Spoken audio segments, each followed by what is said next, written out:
मेरे मोहतरम दोस्तों और प्यारे बच्चों,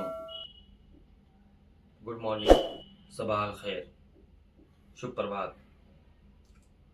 आज का मेरा टॉपिक है कुछ और करना है। खुदा ने आज तक उस कौम की हालत नहीं बदली, न हो जिसे खुद फिक्र अपनी हालत के बदलने का।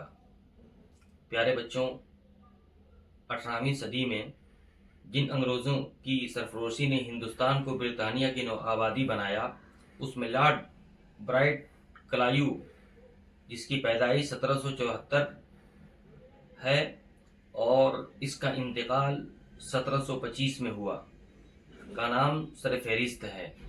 1743 में, जबकि उसकी उम्र सिर्फ 18 साल थी, वो ईस्ट इंडिया कंपनी के एक क्लर्क की हैसियत से मद्रास आया। उस वक्त उसकी तनख्वाह सिर्फ 5 पाउंड सालाना थी। ये रकम उसके खर्च के लिए बहुत नाकाफी थी। चुनांचा वो कर्जों के बोझ के नीचे दबता रहा और मायूसाना झुंझुलाहट के तहत अपने साथियों और अफसरों से लड़ता झगड़ता रहता। उसके बाद एक हादसा हुआ जिसने उसकी जिंदगी के रुख को बदल दिया। उसने अपनी नाकाम जिंदगी को खत्म करने के लिए और एक रोज भरा हुआ पिस्तौल लिया और अपने सर के ऊपर रखकर उसकी लुबलुबी को दबा दिया। मगर उसकी सख्त हैरत उस वक्त हुई जब उसने देखा कि उसका पिस्तौल नहीं चला है। उसने पिस्तौल खोल कर देखा तो गोलियों से भरा हुआ था, गोलियों से लबरेज था। अपने इरादा की हद तक अपने आप को हलाक करने के बावजूद वो बदस्तूर जिंदा हालत में मौजूद था। ये बड़ा अजीब वाकया था। रॉबर्ट क्लाइव उसको देखकर चिल्ला उठा कि खुदा ने यकीनन तुमको किसी अहम काम के लिए महफूज रखा है। उसने कलर की नौकरी छोड़ दी और अंग्रेजी फौज में भर्ती हो गया। उस जमाने में अंग्रेज और फ्रांसीसी दोनों बैक वक्त हिंदुस्तान में अपना कदम जमाने की कोशिश कर रहे थे। इस सिलसिले में दोनों के दरमियान जंग छिड़ गई। इस जंग में रॉबर्ट क्लाइव ने गैर मामूली सलाहियत और बहादुरी का सबूत दिया।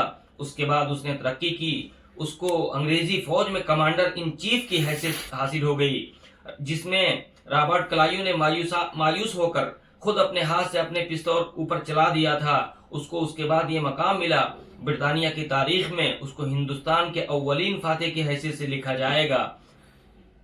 हम में से हर शख्स के साथ ये वाकया पेश आता है। वो किसी शदीद खतरे में पड़ने के बावजूद मौजज़ाती तौर पर उससे बच जाता है। ताहम बहुत कम लोग हैं जो रॉबर्ट क्लाइव की तरह उससे सबक लेते हैं, जो इसके वाकयात में कुदरत का ये इशारा पढ़ लेते हैं। अभी तुम्हारा वक्त नहीं आया है, अभी तुमको दुनिया में बाकी रहना है, अभी तुमको दुनिया में जिंदा रहना है, अभी तुमको दुनिया में अपने हिस्से का काम करके जाना है। हर आदमी को दुनिया में काम करने की एक मुद्दत और कुछ मौके दिए गए हैं। ये मुद्दत और मौके उस वक्त तक नहीं छीने जाते जब तक खुदा का पूरा लिखा हुआ ना हो जाए।